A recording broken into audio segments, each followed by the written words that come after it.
Bienvenue sur notre chaîne YouTube. Ici, nous décortiquons l'actualité, débattons des sujets politiques brûlants et analysons les grandes questions de société. Si vous cherchez un espace où les idées s'affrontent et où l'information est au cœur des discussions, vous êtes au bon endroit. Ne manquez rien. Abonnez-vous et activez la cloche pour recevoir toutes nos analyses, débats et interviews dès leur sortie. Ensemble, enrichissons le débat et façonnons l'avenir. Merci d'être avec nous et n'oubliez pas de partager vos réflexions dans les commentaires. À très bientôt. Je vais entamer la question de l'OTR.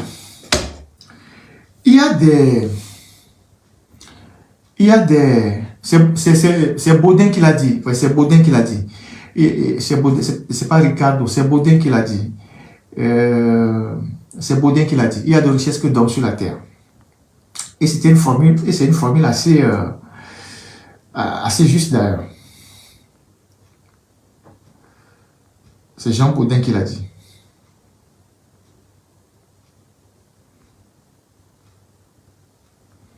Alors,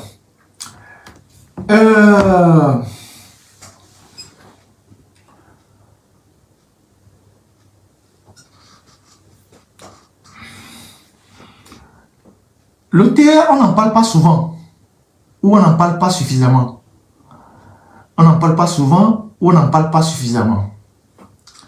Mais, à partir du moment où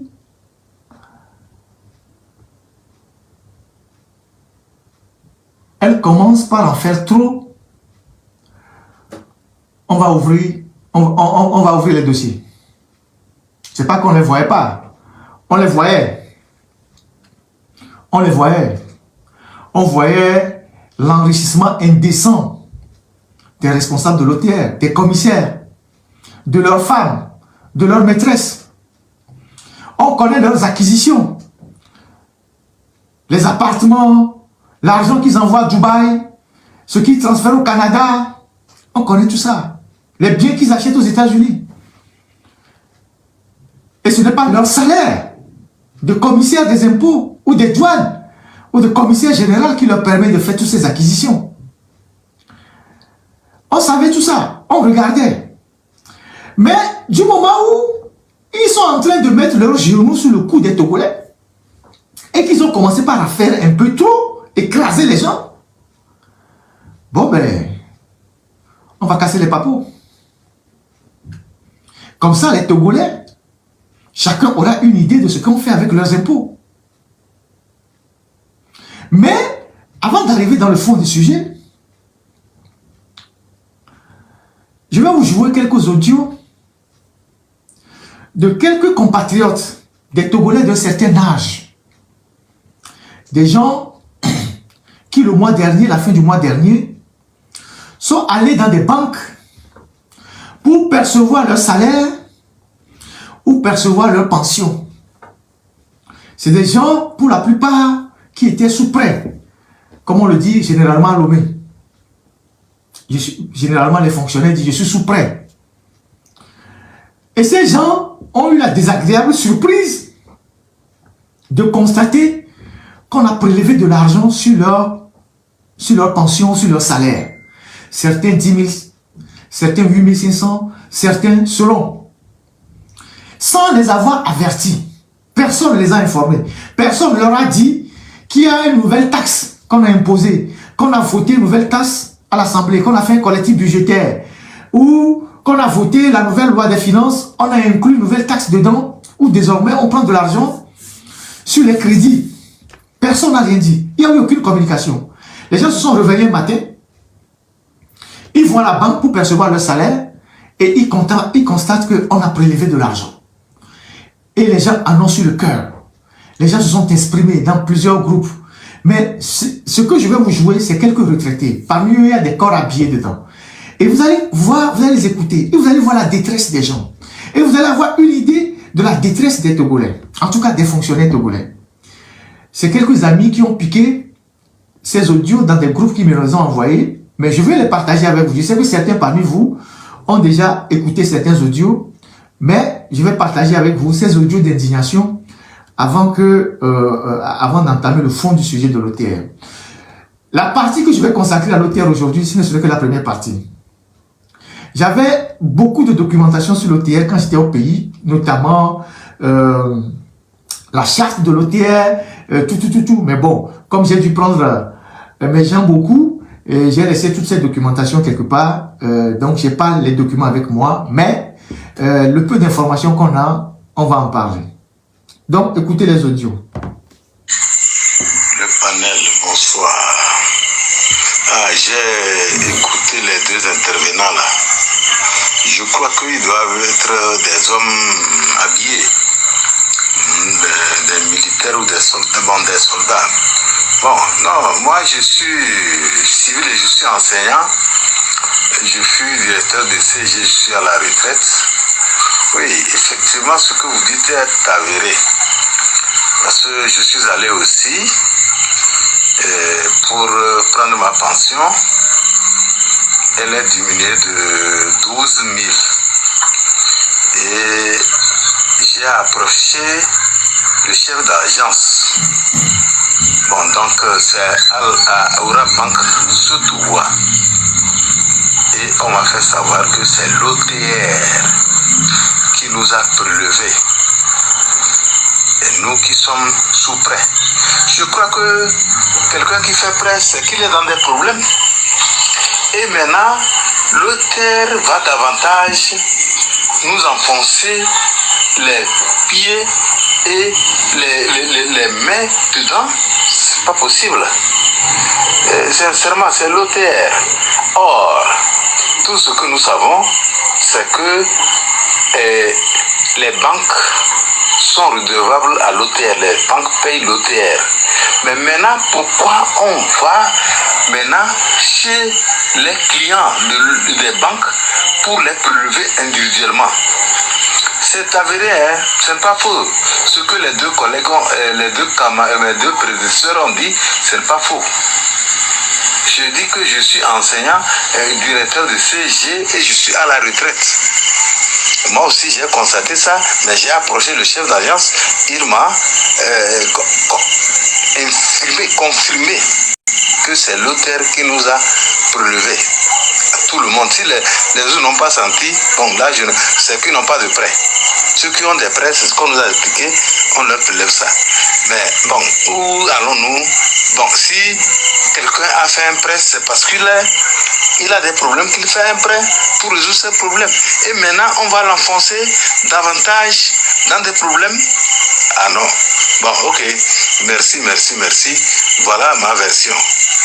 Ça, celui qui veut, je peux témoigner, je suis à Sotoua ici, on peut aller à Aura Bank chez le chef d'agence où je me suis renseigné et il va dire exactement ce qu'il m'a dit. Bon, merci, bonne nuit, que cette nuit se passe bien et qu'on se réveille demain en bonne santé. Ça c'est le premier audio. Vous m'excusez, hein, je veux partager ça avec vous. Il y en a au moins 5 que j'ai gardés. Bonsoir les camarades anciens.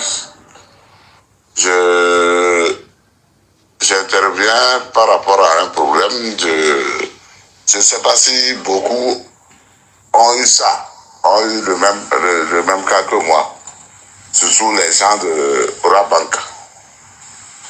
Il se fait qu'au virement de la dernière fois, avant-hier, j'ai constaté qu'il y a 10 000 qui ont été coupés sur ma pension. Il fallait que j'aille aux nouvelles. Et ce matin, je me suis porté à Aura Bank. Là-bas. Mais dès que j'étais arrivé, il y avait aussi beaucoup d'autres anciens. Pour le même cas, il y a une dame que Aura Bank a, comment dirais-je, a laissé à la porte pour nous attendre, ça veut dire pour accueillir ces gens-là qui sont dans le domaine en fait. Et il s'agit de quoi? On nous dit que c'est nous tous ceux qui ont eu à contracter des prêts, que ça soit prêt scolaire ou bien que ça soit prêt personnel, nous devons à l'OTR. Et c'est l'OTR qui a fait couper ces 10 000. Donc vraiment, je suis obligé de porter ça à vos connaissances. S'il y en a qui sont dans le cas, sachez que c'est comme ça. Sachez que c'est comme ça. Pour quelle raison l'OTR coupe dans le prêt, je ne saurais vous expliquer. Merci beaucoup.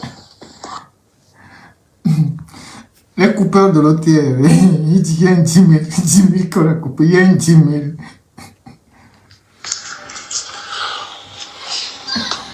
Bonsoir les camarades, bonsoir, comment? Et chez vous? Bon, et c'est pas pourquoi tu devais rentrer, couper de l'argent des anciens, que nous ne savons même pas. Quelqu'un qui prend 15 000, ou bien 20 000, ou bien 30 000, il prend 8 000 par semaine, ça va les retirer combien? Et il va préparer sa famille. Pourquoi que les anciens gagnent? Ou bien avant de couper ça, et là, contacter le chef d'État pour lui dire que bon, je voulais couper l'argent pour les anciens, et il a autorisé de couper, ou bien comment?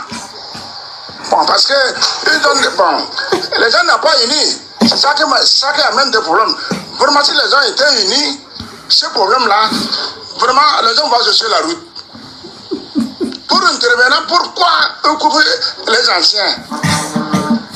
On prend ça, ne se fout même pas. Les gens n'ont pas trouvé de l'argent pour loger. Parce que les gens prennent 15 000, ou bien les gens qui sont depuis dans les anciens temps, qui gagnent 15 000, ils sont dans les prêts encore, on le coupe comme ça va rester. Donc il va aller voir la banque et retourner à la maison, ou bien comment? Donc les gens n'ont pas fait attention. Donc ce problème-là, on doit voir les autorités ou les chefs d'état-major pour aller intervenir sur l'esprit du président pour voir réellement c'est lui qui doit l'ordre de couper. Merci. Il est fâché contre le commissaire Chaudier. Il dit qu'il faut aller voir le chef de l'État. C'est les anciens combattants, c'est ce que ça veut dire. C'est-à-dire que si tu as fait le prêt à la banque, prêt même coupe, banque ne coupe les prêts dans l'argent, et tes riches coupent. C'est-à-dire que tu as trouvé une arme pour tuer les anciens. Tu as trouvé une arme pour tuer les anciens. Et le voir vivre là, il n'a pas content. C'est le moyen pour le tuer. Tu fais un prêt, tu coupes, et tu coupes.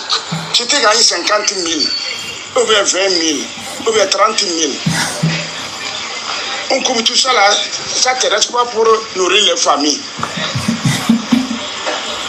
Chacun fait prêt avec son calcul. Si c'est que je gagne 30 000, je fais une prêt, il me coupe. Après ça, me reste un mois 20 000, ou bien 15 000. Ça me sert pour vivre avec ma famille pendant les années que les prêts vont finir. Lui, il vient rentrer dedans, il saute encore tout ça, ça va rester quoi? Donc, il n'a rien. Si les prêts fait 36 mois, ou bien combien de mois, tu vas vivre, tu ne vivras plus. Tu seras là, ou bien tu vas vivre.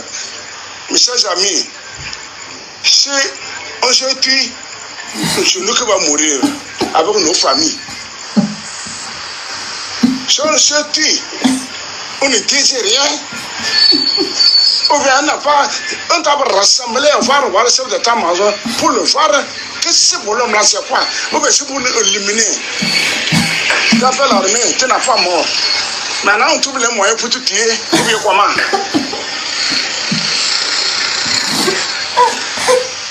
Les gens qui sont en dans là-bas, à ta part, on le temps de mourir un à un. Tu as la chance de vivre, tu viens maintenant, l'autre arme, tu trouves, tu t'attends à la maison pour te tuer, ou bien comment? C'est la question, moi, je demande. Il a mis, on l'a mis au monde avec l'argent, ou bien comment? C'est qui m'a dit ça. Et ses amis, ah, c'est ça. Comme les gens n'ont pas unis, les gens cherchent de l'argent, ils ont aussi saboté. À cause de ça, et ça ne marche pas au Togo ici. Merci.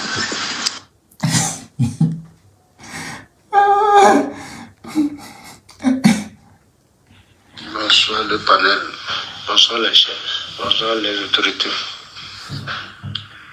Affaire de couper de l'argent dans les banques, oui, on dit Eurobank, je ne sais pas si Eurobank servait comment. Je ne sais pas si tout le monde, oui, c'est les anciens, celles qui sont en train de, ils sont en train de couper.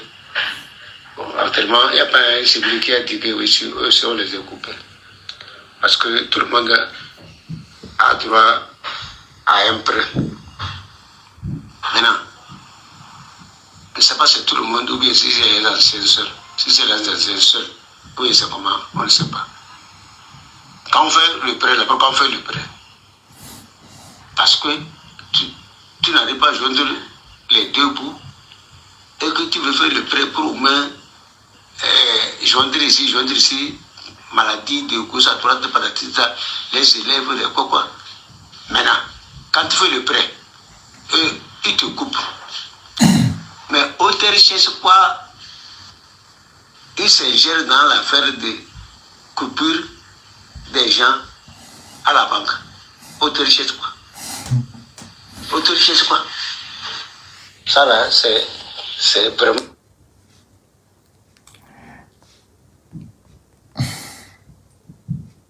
Ça là, c'est vraiment une affaire que ça ne peut pas marcher comme ça.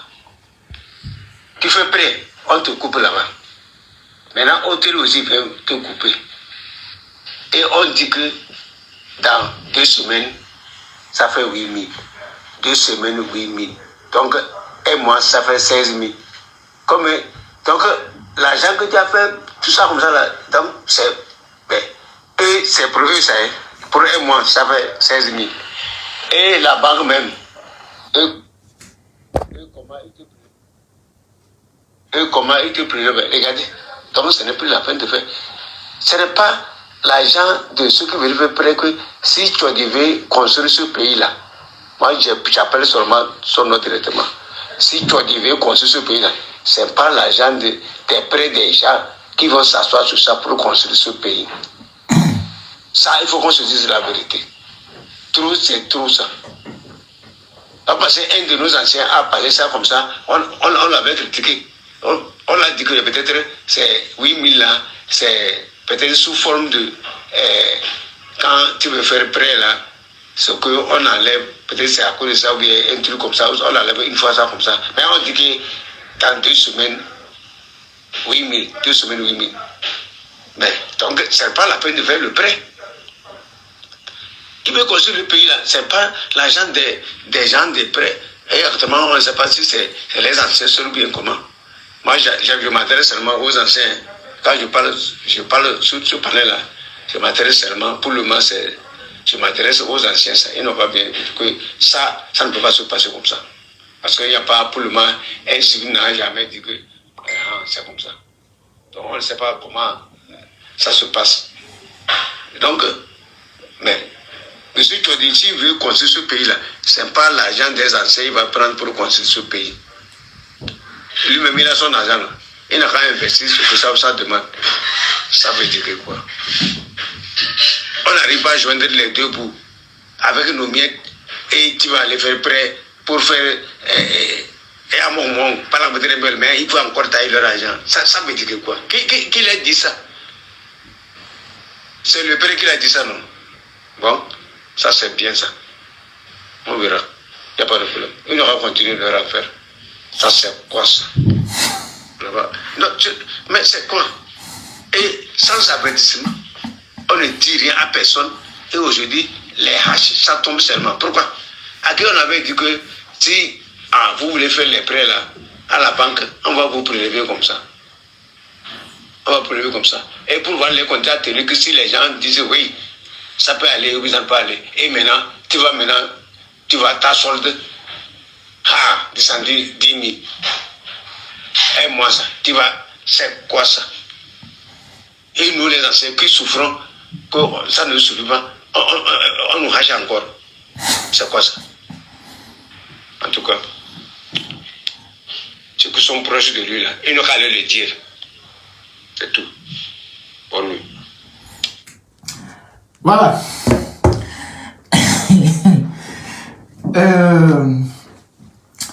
C'est des audios de détresse. Des audios de détresse. Vous avez compris que c'est des anciens combattants. C'est sur une plateforme des anciens combattants. Ce sont des audios de détresse et d'indignation.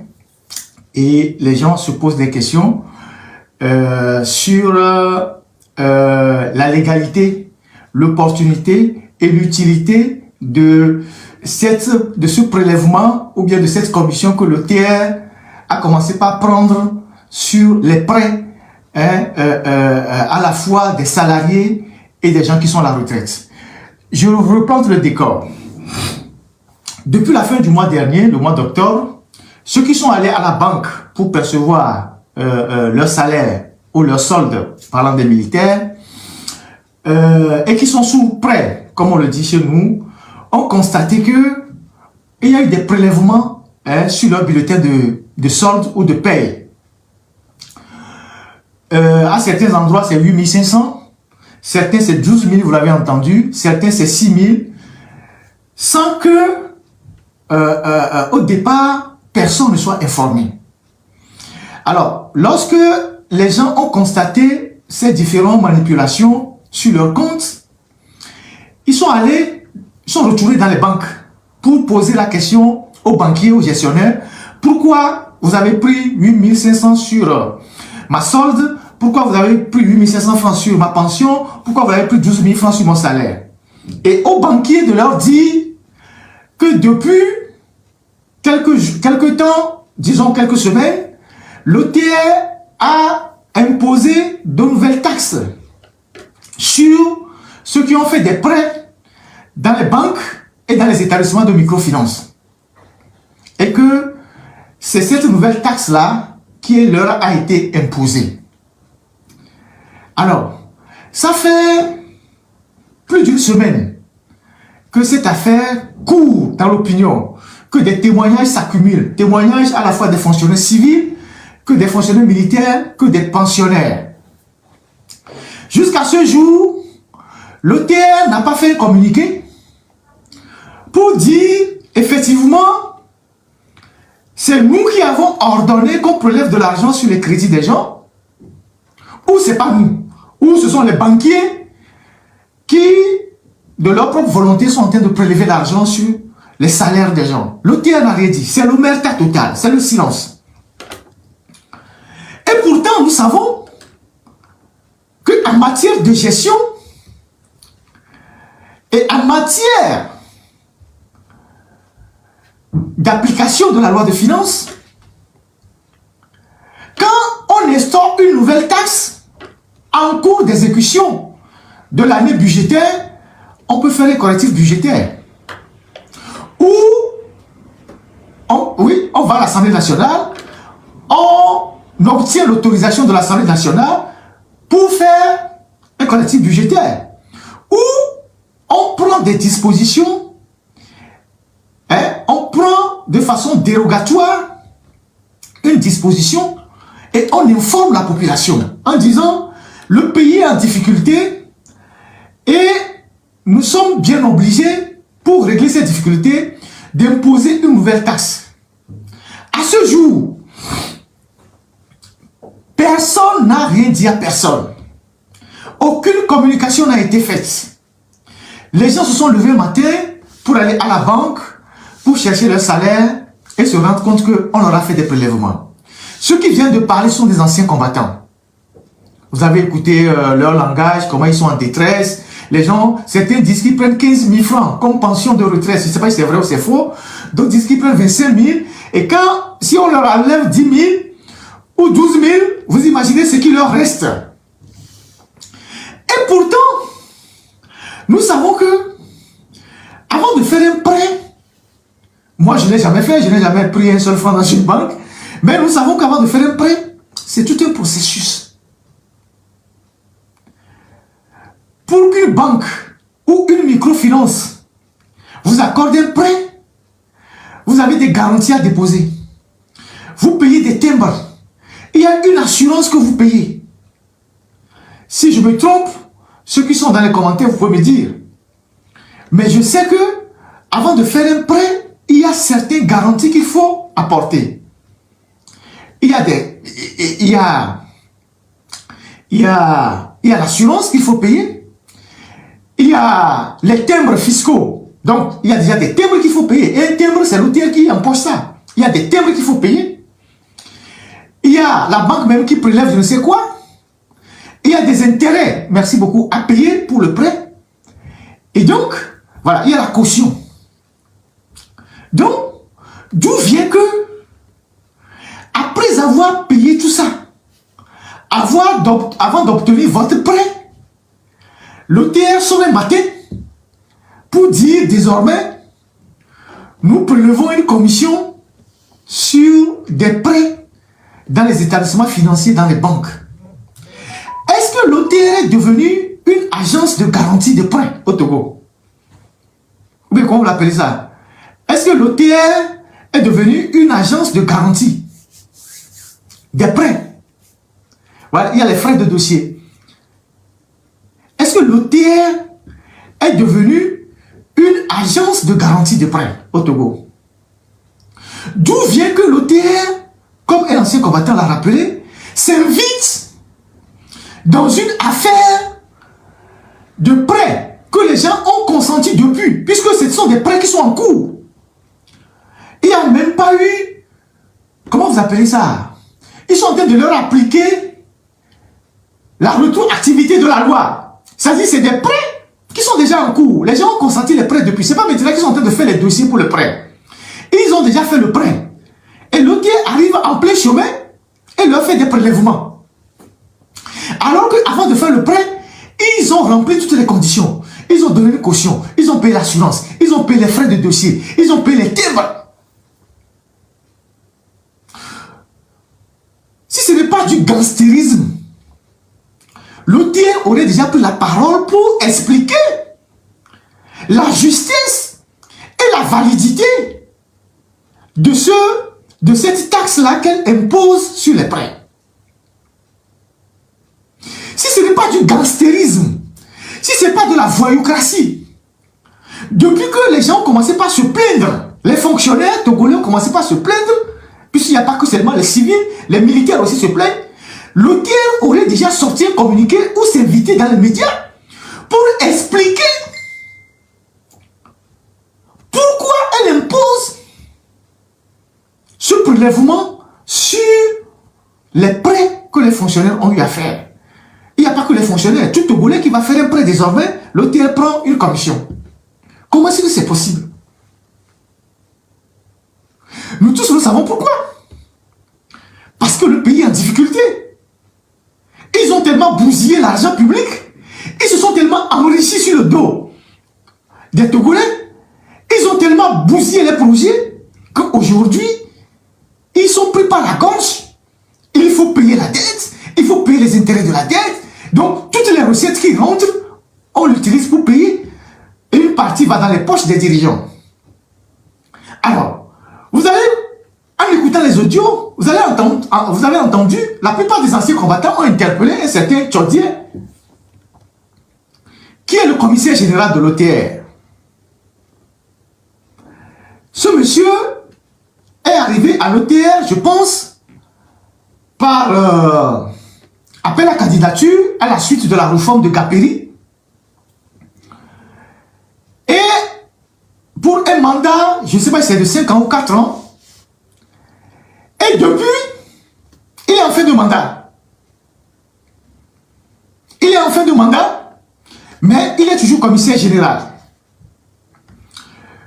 Le commissaire des douanes, qui assure aussi l'intérim des impôts. Ouais, 4 ans. Le commissaire des douanes, qui assure également l'intérim des impôts, depuis qu'on a chassé Adoui, lui aussi il est à la retraite. C'est le commissaire Essien. Il est à la retraite, mais il est là-bas. Il cumule même les postes. Tchodi a aussi cumulé, Tchodi était au départ au service, au départ le responsable des services généraux. Et Adedje était commissaire général. Quand Adedje est parti, il a remplacé Adedje. Donc, son poste pour lequel il a été retenu, c'était le poste de commissaire des services généraux. Et ces gens qui n'étaient pas dans le circuit financier avant, ce n'était pas un fonctionnaire des impôts, ce n'était pas un fonctionnaire des douanes, contrairement à Essien et à Dédier, lui, il était d'un autre domaine. Je pense même qu'il est passé par les affaires étrangères avant d'arriver là-bas. En quelques années d'exercice à la tête des services des impôts, ils sont devenus aujourd'hui les hommes les plus riches du Togo. Alors que tout le monde connaît leur salaire. Nous sommes bien obligés aujourd'hui de parler de ces gens parce que le Togolais lambda qui voit sa boutique fermée par l'OTR, le Togolais lambda qui voit son entreprise fermée par l'OTR, les gens qui n'arrivent pas à tenir, qui vont déposer les dépôts de bilan, qui ferment leurs entreprises, qui sont coulés par l'OTR. Pendant ce temps, les premiers responsables de l'OTR, ils s'enrichissent vachement. Le monsieur Tchodi, là, il est devenu un multimillionnaire. Alors que, il y a de cela 5 ans, 6 ans, 7 ans, il n'était pas du domaine de la finance. D'où lui vient cette richesse? D'où lui vient cette richesse quand il a été dit dans la Constitution que les gens devaient déclarer leurs biens? D'où lui vient sa richesse? Ils ont acheté plein d'immeubles. Au GTA là-bas, ils ont construit des immeubles, acheté des terrains, des maisons partout. Ils font des transactions à Dubaï, au Canada, sur le compte de leurs enfants, de leurs femmes. Avec les impôts que les Togolais payent. Avec les impôts qu'on prend chez les Togolais qui ferment leurs boutiques.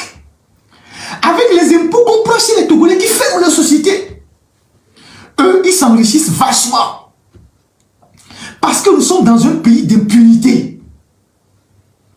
Parce que celui qui est à la tête du pays, qui doit lui-même être regardant et frapper les gens, lui-même il est compromis. Donc il laisse les autres faire ce qu'ils ont envie de faire. Si vous fouillez dans le quartier de GTA, dans les Pédou là-bas, vous verrez leurs biens, les immeubles qui poussent là-bas. Vous verrez comment ça se passe.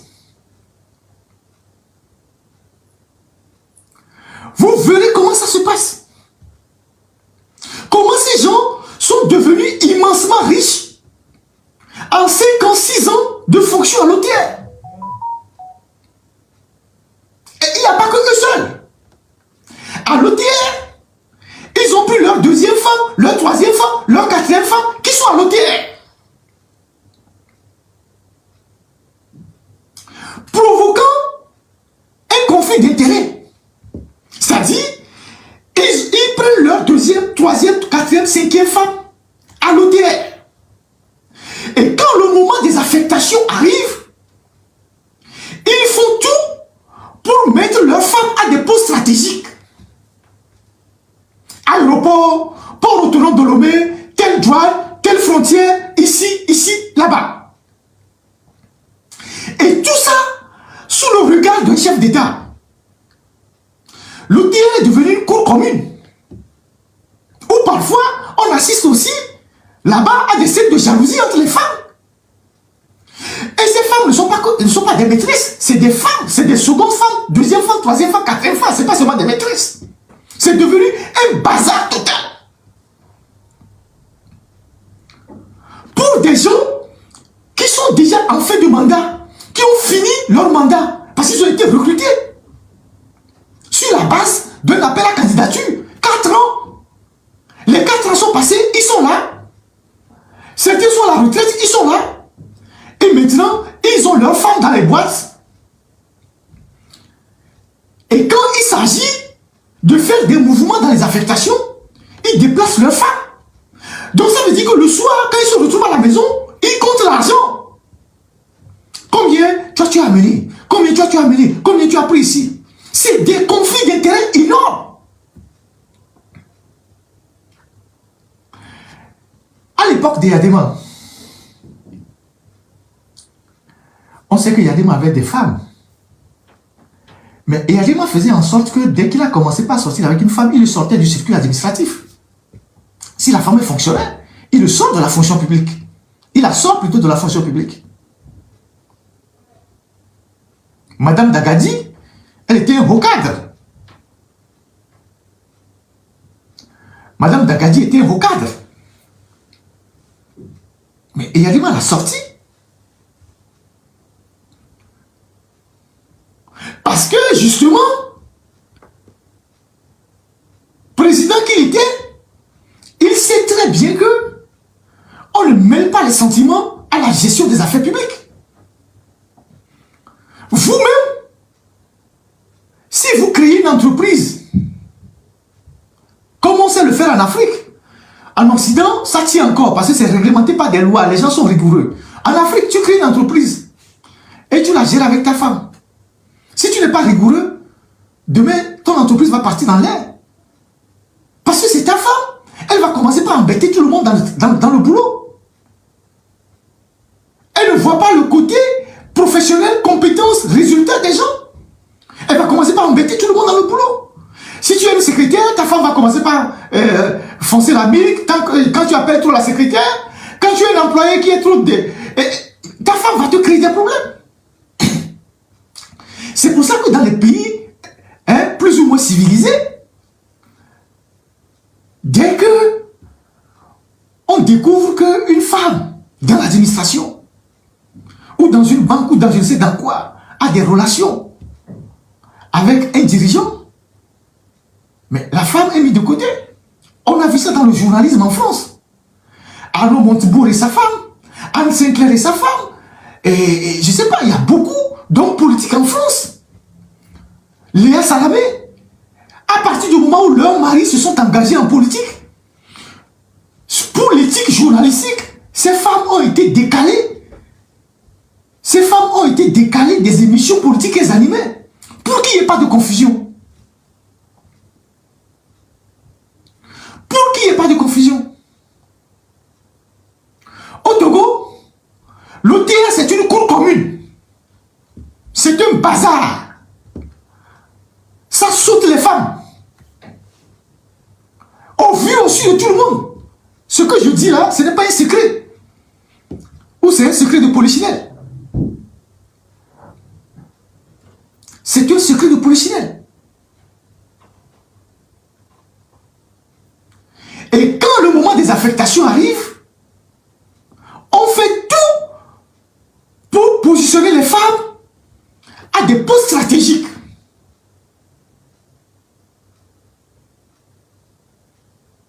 Et il n'y a personne pour mettre de l'ordre dans tout ça.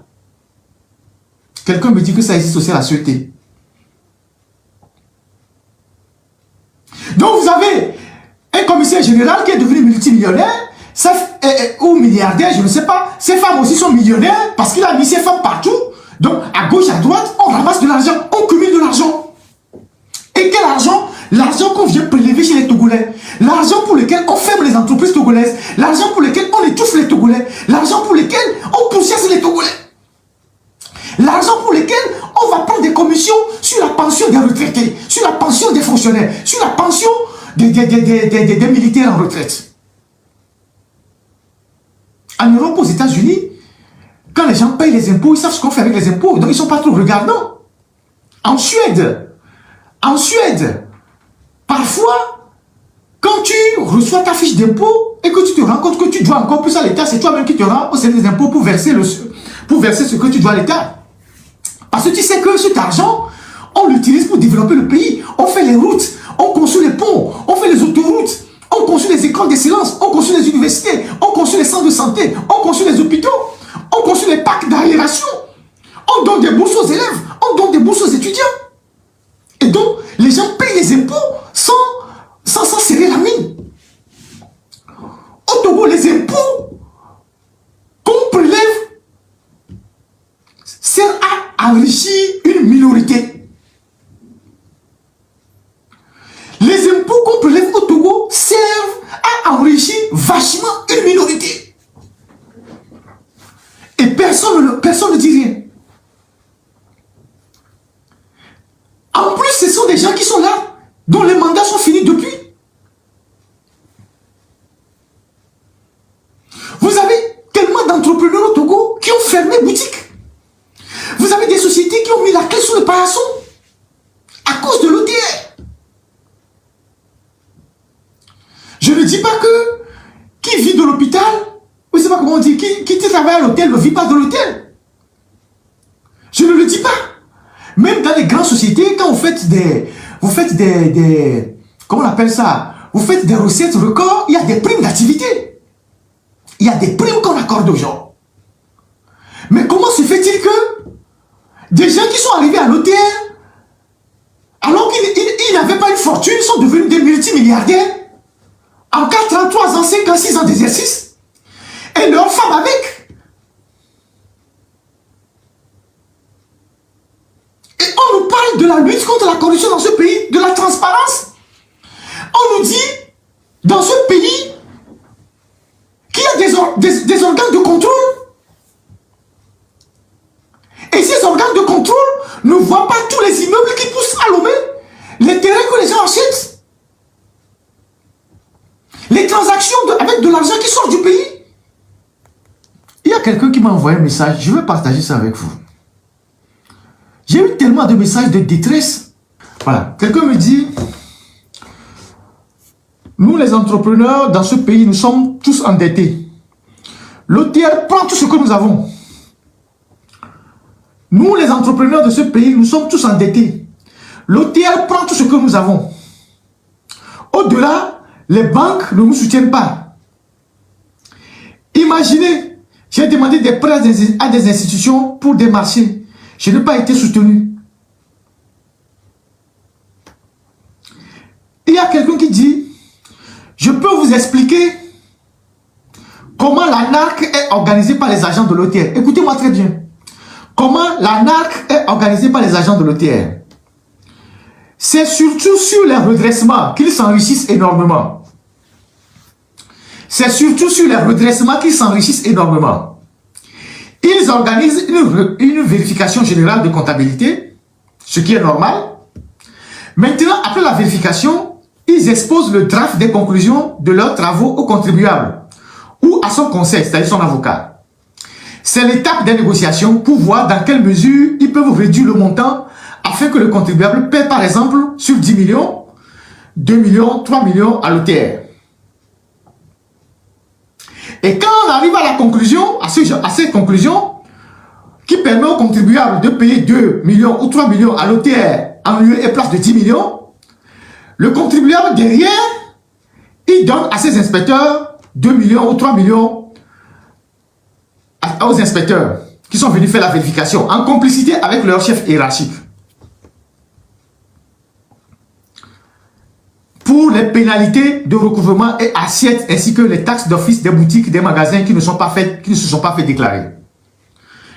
Donc, quand on parle de 10 millions, ça c'est la somme minimum. Imaginez qu'ils aillent faire des redressements à des gens qui doivent des milliards. Et ça s'est passé dans la zone portuaire avec des Libanais.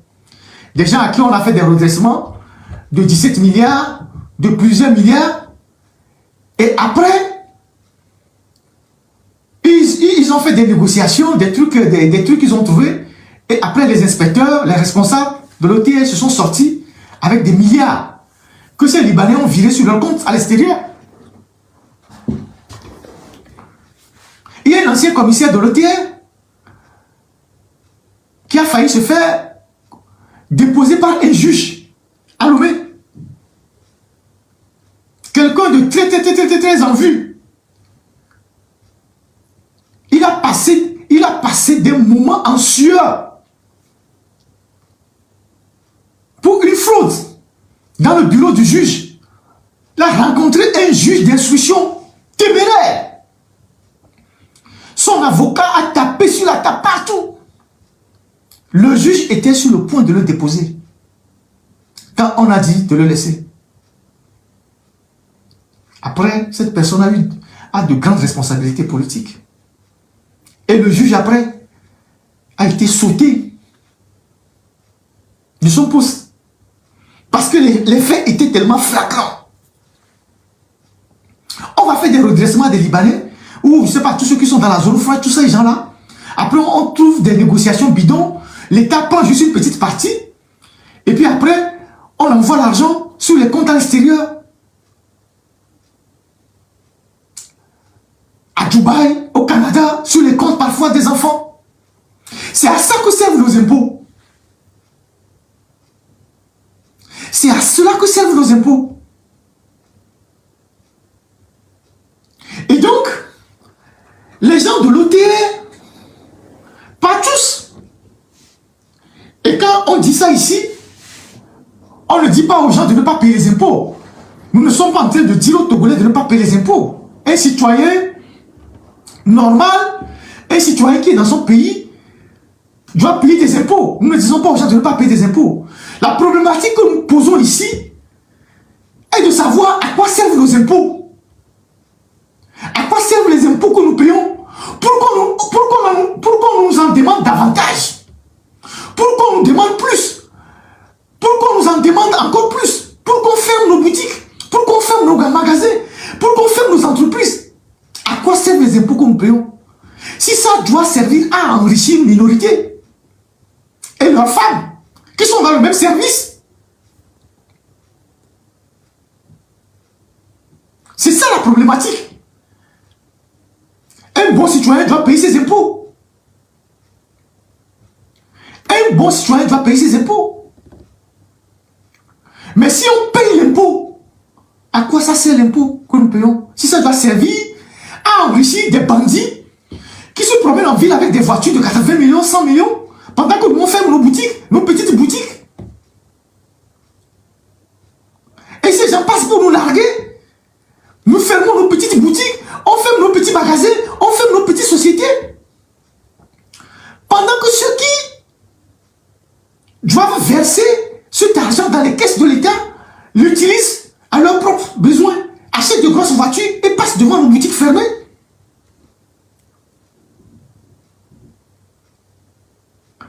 Donc, est-ce que nous devons continuer par payer des impôts pour enrichir cette minorité-là? Le débat est ouvert.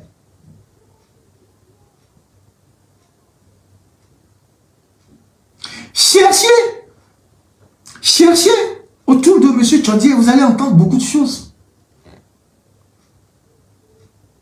Cherchez autour des autres commissaires, vous allez entendre beaucoup de choses. Comment les gens s'enrichissent énormément, insolemment, vachement,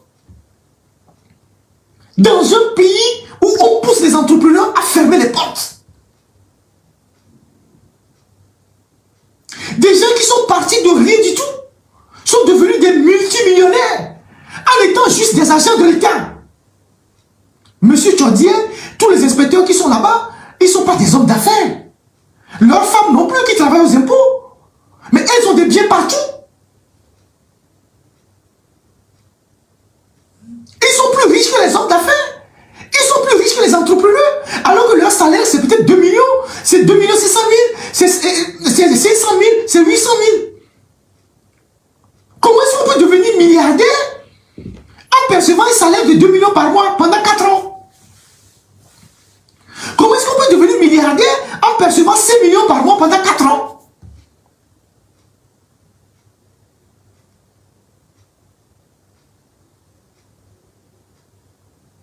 Donc, les anciens combattants qui sont en train de parler dans ces audios-là, c'est normal qu'ils touchent Tchondier, parce que c'est le responsable immédiat de l'OTR. Mais il faut qu'il remonte à Faure Gnassingbé. Parce que Faure Gnassingbé, qui est le plus renseigné du Togo, qui a les informations sur tout le monde, ne peut pas ne pas savoir que M. Tchodiel et tous les inspecteurs qui sont à l'OTS s'enrichissent vachement. Il ne peut pas ne pas le savoir. Si le sait et il ne dit rien, c'est que lui aussi il a sa part.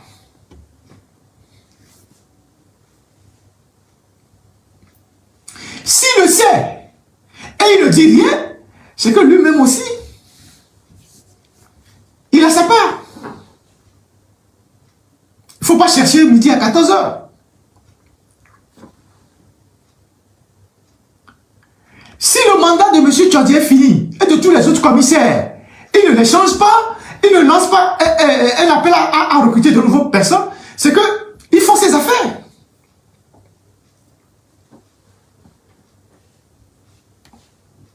C'est ça la réalité.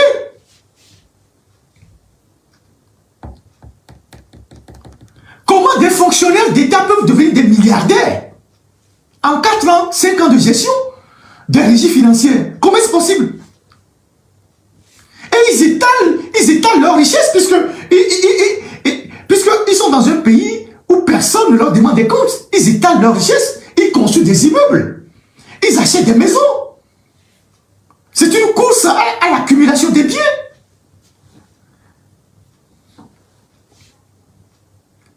Ils prennent des femmes dans la boîte, ils les affectent à des lieux stratégiques. Ça devient une entreprise familiale.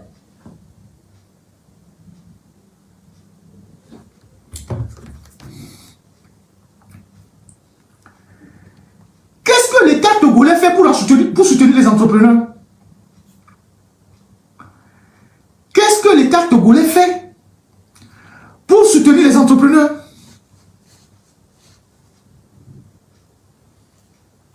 Voilà, il y a un frère qui me dit, pour les histoires de prêt, il y a même une vignette de l'OTR sur l'assurance que tu payes. Il y a une vignette de l'OTR.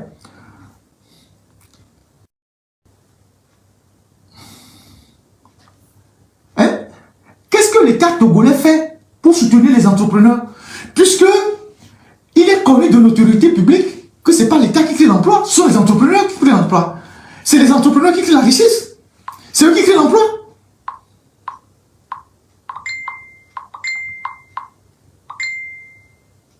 Voilà. Il y a un sachant de l'ETR qui me dit ceci. Les commissaires de l'ETR, c'est quelqu'un qui est dans la boîte, il me dit, les commissaires de l'ETR se partagent 1 milliard tous les 3 mois comme prime. Les commissaires de l'ETR, donc en dehors de leur salaire, en dehors de tous les réseaux mafieux qu'ils ont mis en place pour aspirer de l'argent, pendant qu'ils coupent les 10 000 aux anciens combattants, ils taillent les 5 000 aux anciens combattants, les commissaires de l'ETR se partagent 1 milliard comme prime tous les 3 mois. Tous les 3 mois. Ils se partagent 1 milliard comme prime tous les 3 mois. Vous avez vu en France, il n'y a pas longtemps, les députés ont voulu augmenter leur émolument. Les sénateurs aussi. Je pense la présidence aussi, l'Élysée, tout ça. Il y a eu une réprobation générale dans l'opinion. Les députés ont reculé, le Sénat a reculé, le président a reculé. Comment se fait-il que des gens qui sont vachement payés, qui ont déjà un salaire mirobolant, qui sont payés, qui ont tous les avantages, les primes de voyage, les primes de je ne sais quoi, ils se partagent 1 milliard chaque 3 mois comme prime, sans oublier tout ce qu'ils volent à gauche et à droite. Moi j'ai vu des transactions que les gens ont fait. Ça fait froid dans le dos. Vous avez vu au mois de mai, le 31 mai, l'OTR a publié un communiqué pour dire qu'il suspendait le versement des impôts, je ne sais pas quoi, des entreprises dans son compte qui est à la BTCI et à l'UTB. Pendant que je fais la vidéo, pendant que je fais l'audio, je vous publie les 2 communiqués là sur ma page Facebook. L'OTR avait publié un communiqué pour pour informer l'opinion, surtout les entreprises,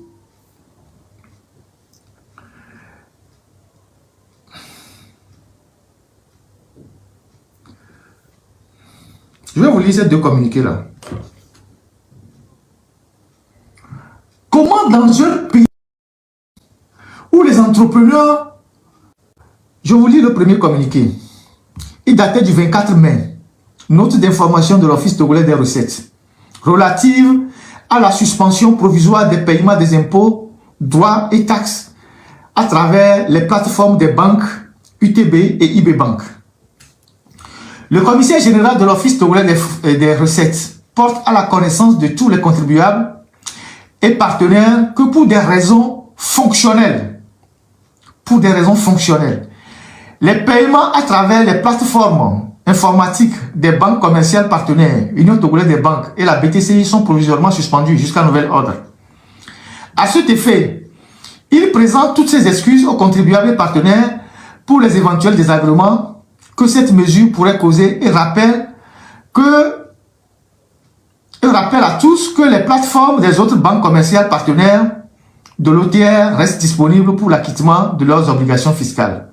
Les contributions des partenaires seront tenues informées une fois que les contribuables et partenaires seront tenus une fois qu'une solution définitive sera trouvée à cette situation. Le commissaire général remercie chacun pour son aimable clientèle.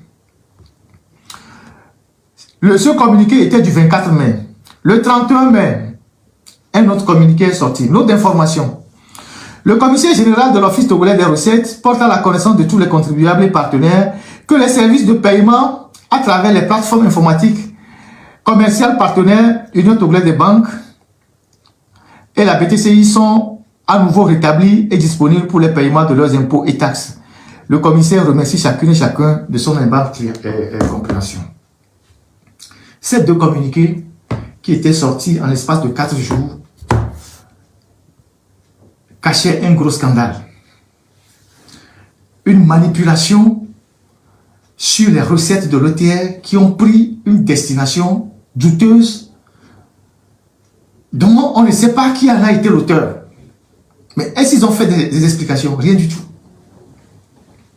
Rien du tout. Unir le parti au pouvoir au Togo, son partenaire à l'international, c'est le parti chinois, le parti communiste chinois. Vous le savez. Union pour... je ne sais même pas comment ils définissent unir au Togo. Union pour la République, je ne sais pas quoi. Leur partenaire politique, c'est le parti communiste chinois. Bon, nous n'avons rien de communiste. Même si la Chine n'est même plus communiste, elle est peut-être communiste politiquement, mais économiquement, elle est libérale. Mais en Chine, les corrompus sont condamnés à mort. UNIRA, tout appris en Chine. Comment confisquer le pouvoir, comment neutraliser les gens, les journalistes, les opposants. Mais la seule chose qu'ils n'ont pas appris en Chine, c'est la lutte contre la corruption. Merci beaucoup, Union pour la République. En Chine, les corrompus, c'est la peine de mort. Ils sont jugés publiquement. Ils sont jugés publiquement. Et c'est la peine maximale.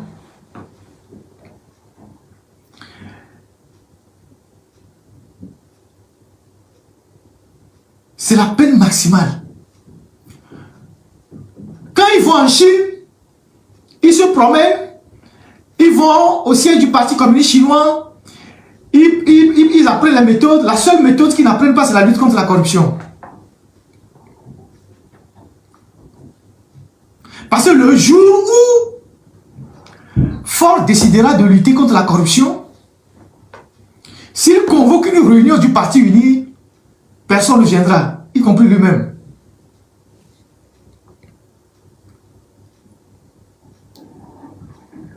Le jour où Ford décidera de lutter contre la corruption au Togo, s'il convoque une réunion de son parti politique uni, personne ne viendra, y compris lui-même.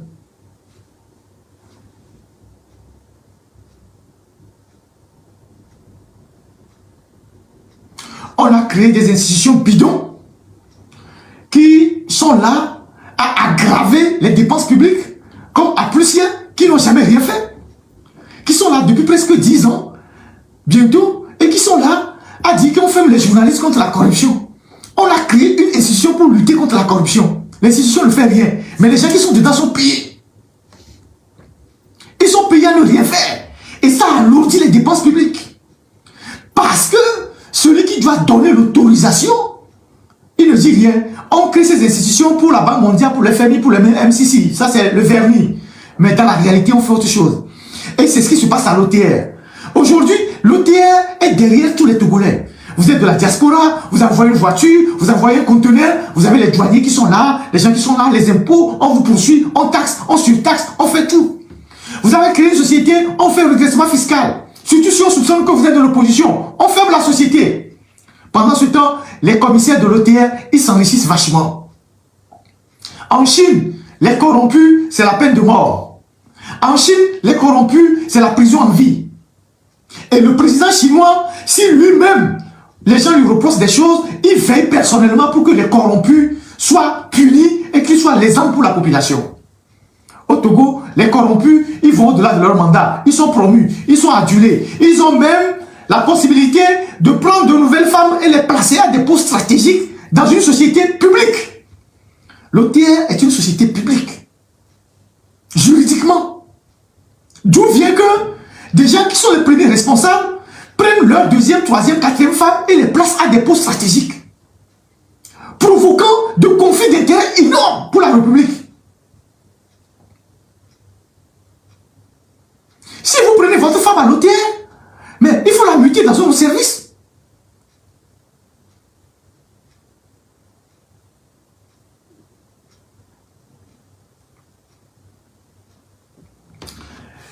Ce n'est que la première partie pour l'OTR. Je vais vous revenir. Si vous continuez par écraser les Togolais, pendant que vous vous enrichissez là, tout ce que vous achetez à l'extérieur là, vos biens, tout ça là, on va les mettre sur la place publique.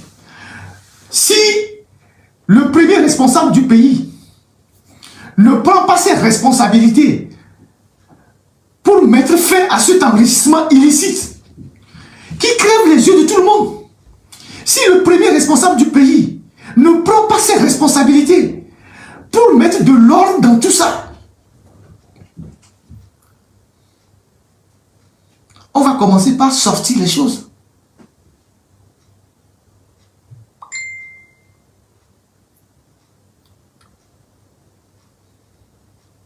Parfois, l'aigle, ou je ne sais pas, c'est l'épervier, quand il vient pour prendre un poussin, quand on crie la honte, il fuit.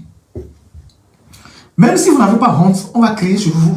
C'est la seule arme qu'on a. On va crier sur vous. On va dire que vous êtes des voleurs. On va dire c'est vous qui volez l'argent des impôts du Togo.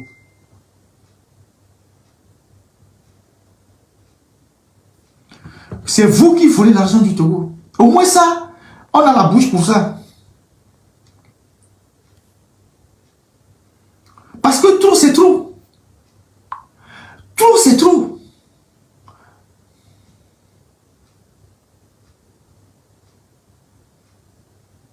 Oui, effectivement. Tchondie n'était pas dans le circuit des finances au Togo. Il était au PNUD. Il revenait d'une fin de contrat au PNUD. Et après, il est passé par les affaires étrangères. Et c'est Bawara qui l'avait pris aux affaires étrangères. C'est son pote.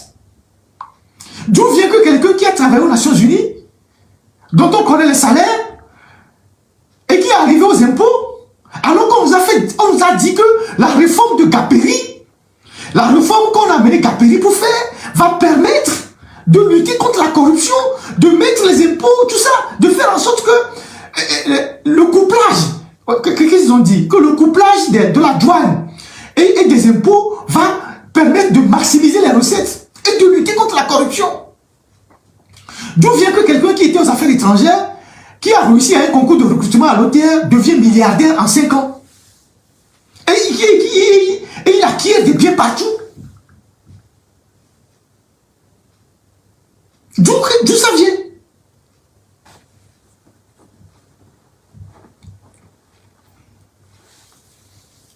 D'où est-ce que ça vient?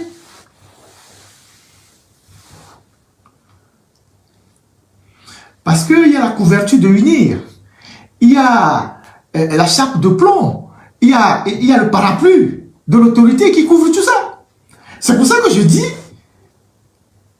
le parti UNIR au Togo apprend tout du parti communiste chinois, sauf la lutte contre la corruption. Et que le jour où le président du parti UNIR, Faure Gnassingbé, décide de nettoyer les écuries d'Ogias, c'est-à-dire de mettre de l'ordre dans le pays, le jour où il convoquera une réunion de son propre parti, mais aucun cadre du parti ne sera là, y compris lui-même. Y compris lui-même.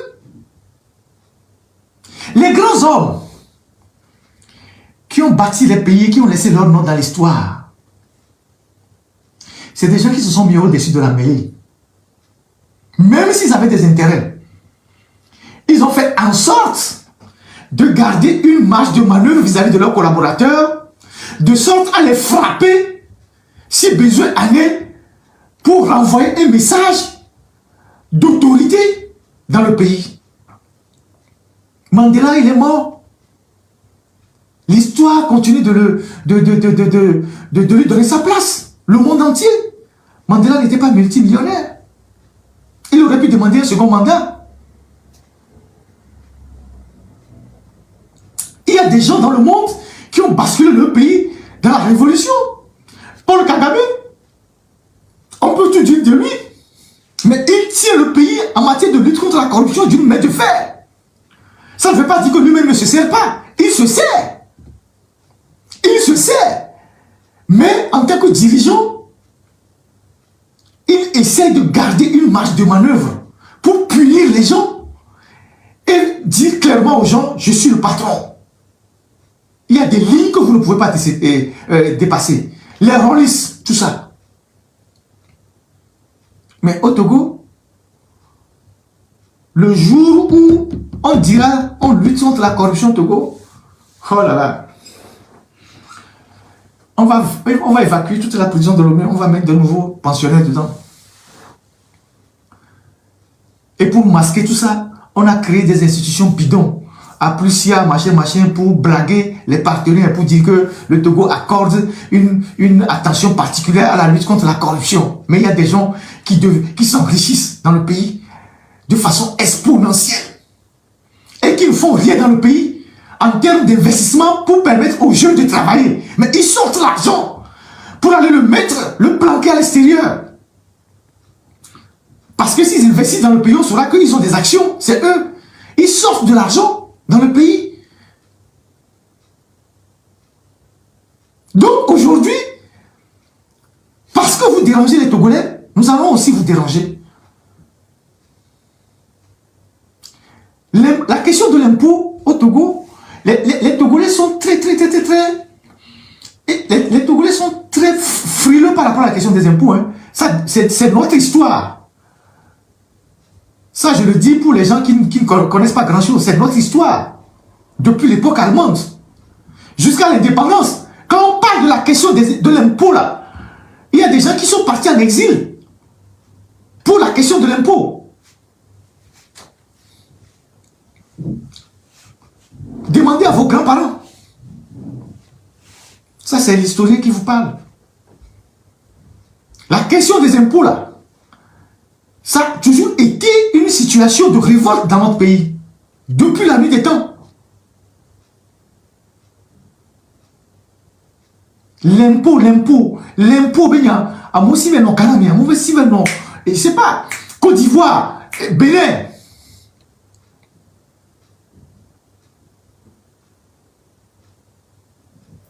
Vous avez endetté le pays, mais allez ramasser l'argent que vous avez mis sur vos comptes pour venir payer les dettes. C'est pas sur les populations. Vous avez entendu l'ancien combattant là qui dit on nous coupe 10 000, on nous coupe, quelqu'un dit on nous hache. Si vous avez endetté le pays, allez ramasser l'argent que vous avez pris. Donc nous sommes dans un pays endetté et l'État ne se préoccupe pas de réduire les dépenses publiques. En dehors de toutes les institutions budgétivores qui ne font rien dans le pays. les A+, il y a la HAC, je parlais de la HAC pour terminer, et tout ça, vous créez maintenant Sénat. Et vous venez nous dire qu'on prend des dispositions pour fixer les indemnités des prochains sénateurs. On a quoi à foutre du Sénat? Depuis que je faisais le débat dans l'autre journal, j'ai dit que le Togo n'a pas besoin de Sénat. La charge administrative et publique est déjà trop lourde. On a des maires, on a créé des mairies fictives. Les gens sont maires, ils prennent de l'argent. Les conseils municipaux, on a les ministres, 34 ministres, on a des préfets. Maintenant, gouverneurs. Les gouverneurs n'ont même pas de bureau. Maintenant, vous voulez créer le Sénat. Et j'ai demandé aux opposants de dénoncer cette histoire de Sénat. S'ils sont vraiment des opposants responsables, de dénoncer cette histoire de Sénat. Parce que le Togo n'a pas besoin de Sénat. L'argent qui doit servir à entretenir les sénateurs, les gens boivent de l'eau dans les rivières, dans les villages. Il n'y a pas d'école dans les villages. À Lomé, il y a des quartiers où il n'y a pas d'école, il n'y a pas de toit. Et vous allez prendre des milliards pour entretenir des sénateurs. Des gens qui n'ont rien à foutre, on va les mettre dans un bureau, on va leur donner une voiture, on va leur donner des bons d'essence, on va leur payer de l'argent. Comment voulez-vous que le pays ne s'endette pas? Parce que la dictature a besoin de caser des gens pour les faire taire. Parce que la dictature a besoin de caser les gens pour les faire taire. Donc on crée des institutions fantoches. Et certains opposants qui ne savent pas quoi faire de leurs militants, comme ils ont appris à manger un peu, eux aussi s'apprêtent à aller au Sénat. Alors que vous savez que cette histoire de Sénat va contribuer à vider les caisses de l'État.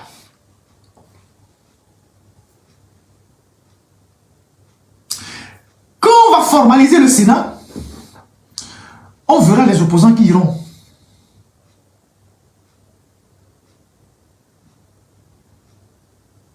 On verra les opposants qui iront. Parce qu'aujourd'hui, la priorité pour le Togo, ce n'est pas d'avoir un Sénat. On n'en a même pas besoin. Un pays de 8 millions d'habitants, de 56 600 km². Le Sénégal a supprimé le Sénat. Macky Sall avait fait une économie de plus de 15 milliards par an. Ça lui a permis d'injecter l'argent dans beaucoup d'infrastructures.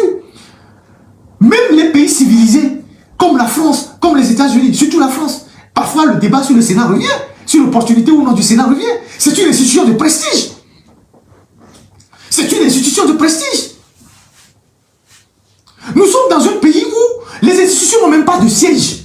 La Cour des comptes, elle n'a pas de siège. Quand vous arrivez à Forever là-bas, ils ont loué 4 ou 5 villas. Il y a certains qui sont ici, d'autres qui sont là-bas, d'autres qui sont là-bas, d'autres qui sont là-bas. Ils ont loué au moins 5 villas. Et depuis 20 ans, on n'a pas pu construire le siège de la Cour des comptes. La Cour constitutionnelle au Togo n'a pas de siège. C'est dans une villa louée. La Cour suprême est au palais de l'Entente. Sur la rue de... la rue de Lekam. La Cour suprême, qui est la première institution de la justice, n'a pas de siège. Et vous voulez construire un Sénat pour faire quoi? Vous voulez créer un Sénat pour faire quoi? Parce que les mangeurs sont là, vous voulez caser des gens? Pendant ça, ensuite, dans le pays s'enfonce dans l'endettement. Et vous créez des fonctions pour creuser le trou davantage.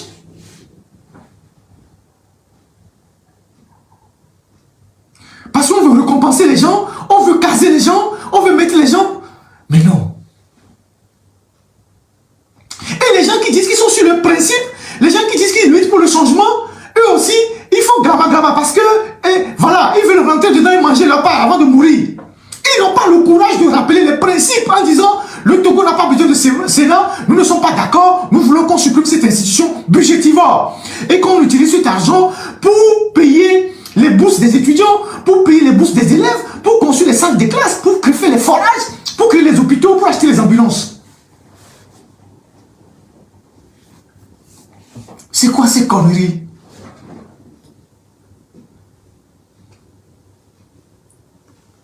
C'est quoi ces conneries? Le pouvoir, il le fait dans l'optique de pérenniser son pouvoir. Et on le dénonce. Mais les opposants qui veulent aller dedans là, c'est quoi votre objectif? C'est quoi votre objectif? Vous voulez aller aussi contribuer à saigner les finances publiques? Vous voulez rentrer dedans pour avoir aussi les bénéfices, c'est ça? C'est quoi votre objectif? Le Togo a-t-il besoin d'un Sénat? On va même vous loger où? Où? Dans quel immeuble on va mettre le Sénat? On va mettre le Sénat où? On va le loger où? On va loger le Sénat où? Les gouverneurs n'ont même pas de bureau. On va loger le Sénat où? Vous ne vous souciez pas que en mettant de l'ordre dans la gestion des finances publiques, en gérant les fonds que nous avons avec parcimonie, on peut faire des économies pour construire les écoles, pour faire les forages aux gens qui boivent dans les rivières, pour faire des routes, pour faire des dispensaires.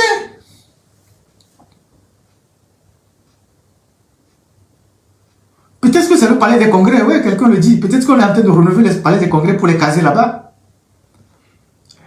Voilà, on va leur donner 300 000, 400 000 francs par mois, et chacun avec des bons d'essence, des carburants, et puis bon voilà, s'il y a une conférence quelque part, on leur paie des billets d'avion, ils partent en vadrouille. Le Sénat par nature a été une maison de retraite.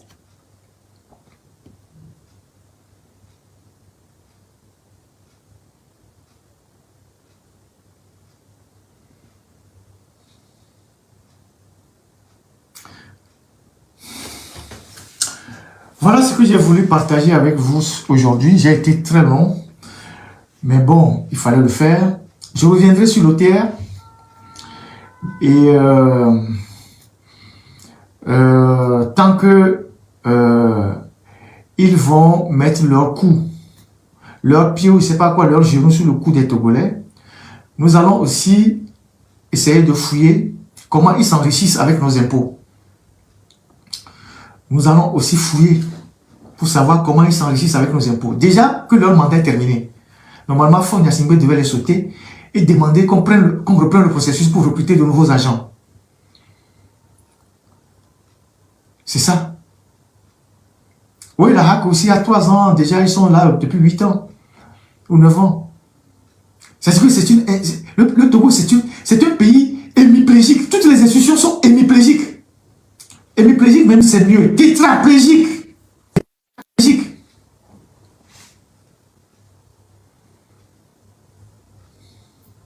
Les gens ont les mandats finis depuis, mais ils sont là. HAC, Cour des comptes, je ne sais quoi, OTF, tout ça, mais ils sont là.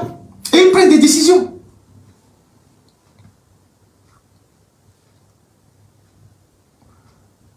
Vos femmes que vous avez postées, aujourd'hui je ne les ai pas citées, hein. Les femmes, vos femmes que vous avez pris à l'OTL, vos deuxième femmes, troisième femmes, quatrième femmes que vous avez pris à l'OTL, que vous avez postées à des postes stratégiques là. Le moment vient, on donnera leur nom. Aujourd'hui, on ne cite pas. Continuez pas à embêter les Togolais. Ou bien, ceux qui doivent prendre la décision de ramener l'ordre à l'OTR et d'éviter les conflits d'intérêts, comme je viens de le dire.